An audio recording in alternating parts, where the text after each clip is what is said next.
E aí pessoal, aqui quem fala é André Cadori e esse é o About Money. E antes de começar o vídeo, vou pedir o seu like e também sua inscrição no canal, caso você ainda não seja um inscrito. E nesse vídeo eu gostaria de trazer para vocês uma informação que me deixou muito, digamos assim, perplexo quando eu escutei. Prestem atenção nesse vídeo e vejam o que Luiz Alves Paes de Barros responde quando é perguntado sobre que tipo de dica ele dá para as pessoas que estão começando na carreira de trabalho. Qual é o foco principal da pessoa que quer atingir resultados muito altos assim como ele atingiu? E ele dá uma resposta totalmente fora do consenso, totalmente fora do que a massa prega e do que as pessoas costumam dizer sobre o melhor caminho para trilhar profissionalmente. Prestem atenção no vídeo e depois a gente continua comentando o assunto. Ele quer começar agora fazendo o quê? Trabalhando no mercado, trabalhando para si próprio, operando na bolsa, trabalhando para terceiros. A verdade é o seguinte, o melhor conselho é não suja as suas mãos. Esse aqui aprendeu logo, ele falou, eu sou médico, sou obrigado a mexer com a mão. Então, mas ele está querendo parar de sujar a mão. O sujar a mão é o pior caminho, então, portanto, não trabalhe. Pense e haja com a cabeça, não com as mãos.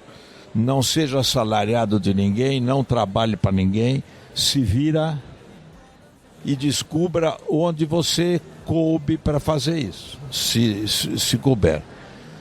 O pior caminho é encontrar um bom salário numa empresa, aí constitui família, precisa desse salário para viver, você está liquidado, você não tem mais jeito, não pode largar mais, porque se comprometeu com filho, tem que pagar o colégio de filho. Então, se virar pensando, a gente ganha dinheiro pensando com a cabeça.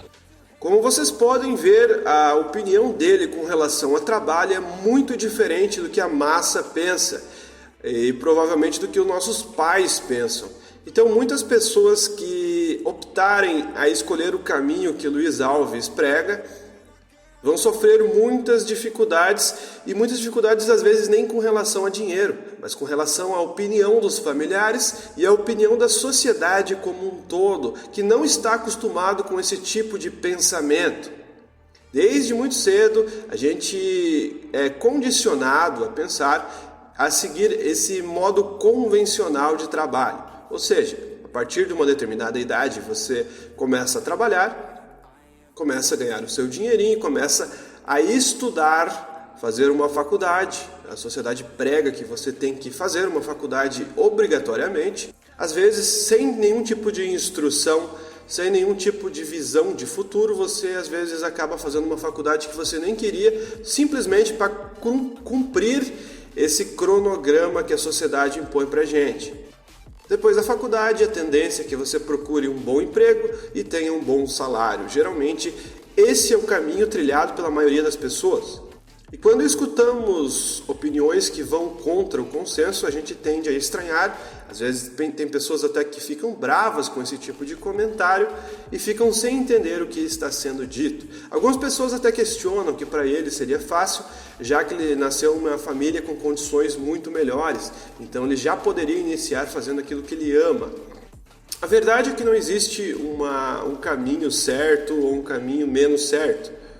Só que se a gente analisar o perfil de pessoas muito bem-sucedidas como Luiz Alves, a gente pode ver que todos trilharam um caminho muito próprio, um caminho individual, onde são donos do próprio nariz, ou seja, não são assalariados, são pessoas que criam empresas, que criam negócios, ou no caso dele, que acabam encontrando a paixão nos investimentos e caem de cabeça nisso. Se a gente olhar entrevistas com o seu sobrinho, Otávio Magalhães da Guepardo, ele tem uma visão muito parecida com o Luiz Alves. Acho que quem sabe por o Luiz Alves ter sido seu mentor. Então, ele fala que o seu currículo é praticamente vazio. Então, basicamente, se ele fosse fazer uma entrevista de emprego, algo do tipo, seu currículo não seria algo muito bonito, já que ele começou direto nos investimentos, sem ter nenhum tipo de emprego ou ser assalariado, ele já começou direto. Isso é uma oportunidade que poucas pessoas têm. O próprio Luiz Alves admite isso, falando que tem poucas pessoas que têm condição de chegar nesse ponto onde a família pode estruturar o futuro da pessoa.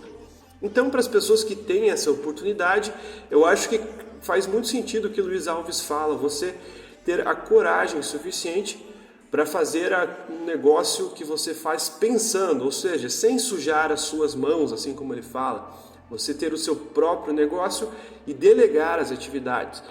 Ou você ter uma atividade onde que você tem o prazer de fazer aquilo que você ama e tomando decisões, ou seja, trabalhando muito, sim, mas trabalhando muito de uma forma diferente, ou seja, não o convencional do trabalho que todos estão acostumados, cumprir horários, trocar a sua hora por dinheiro, mas você ganhar fazendo aquilo que você gosta, proporcional à produção que você tem. Então, quando se trata de um investidor, por exemplo, como Luiz Alves, o resultado dele é proporcional aos acertos que ele tem. Não tem nenhum tipo de salário pré-programado. Se ele fazer boas escolhas, comprar boas ações e ter bons resultados, o resultado vai ser proporcional aos seus acertos, assim como os seus erros. Então, a gente percebe que grandes empreendedores, grandes investidores aboliram o pensamento de salário. Então eles nem pensam em salário. É tudo proporcional ao seu desempenho na atividade, que é aquilo que ele propôs. Então, se a gente perceber, existem uma certa categoria. Se a gente fosse classificar, teria a primeira pessoa que está no mais baixo nível, aquela pessoa que ganha apenas um salarinho e trabalha como empregado. A gente pode ver também pessoas que fizeram faculdade, se tornaram médicos, advogados, ganham mais dinheiro, porém nada extremo assim que possa levar eles a ficarem bilionários. O único caminho, digamos, que faz com que as pessoas cheguem a resultados muito, mas muito altos, é através do empreendedorismo, através de uma herança, que é o caminho mais complicado, porque você vai ter que contar com a sorte, e através dos investimentos. Porém, para você poder investir, você tem que ter um certo ganho, então você tem que empreender primeiramente para poder sobrar dinheiro para você fazer investimentos no mercado de ações. Afinal de contas, você precisa pelo menos poupar uma determinada quantidade para poder começar a investir. Nem todos vão ter um dinheiro inicial como o Luiz Alves teve para investir, alguns serão como o Luiz Barsi, que nunca foi empreendedor, mas foi acumulando aos poucos. Aí é um caminho mais complicado porque vai levar muito mais tempo, você terá que ter muita mais paciência e daí sim um currículo que permita que você tenha um salário mais alto para fazer a bola de neve acontecer. Então, se a gente for olhar o melhor caminho, não existe. Só que se a gente seguir o conselho de Luiz Alves com poucos recursos, também não vai ser uma atitude muito interessante. Portanto, eu acho que a gente deve se moldar aos grandes investidores, aos grandes empreendedores, mas sem fantasiar demais e achar que a gente está no mesmo nível e no mesmo contexto social que eles estavam quando começaram. A partir desse pensamento, a gente acha que pessoas com baixas condições, que são a maioria dos brasileiros, deveriam se espelhar em empreendedores que começaram do zero, aqueles empreendedores que com pouquíssimo dinheiro, mas com uma grande ideia e muito trabalho, conseguiram elaborar um modelo de negócios vencedor. E sem ter esse pensamento de dinheiro fixo, ou seja, você vai ter aquele salário garantido, aquela mentalidade geralmente de pessoas que passam em concurso público, que querem aquela tranquilidade. A gente percebe que empreendedores e investidores de sucesso têm uma mente muito mais voltada para o risco. Então eles preferem correr aquele risco de às vezes não ganharem nada, mas quando eles tiverem grandes acertos, grandes empreendimentos, vão ganhar muito mais que qualquer empregado ou qualquer pessoa que passou em um concurso. Então, se a pessoa souber administrar tudo isso, por exemplo, ter um salário garantido e nas horas vagas empreender, também é algo interessante. Não existe uma regra fixa, como eu falei nesse vídeo. Enfim, pessoal, o vídeo foi esse. Espero que vocês tenham gostado. Se você gostou das ideias que eu trouxe nesse vídeo, deixe seu like. Se você não é inscrito no canal, se inscreva. Muito obrigado e até o próximo vídeo.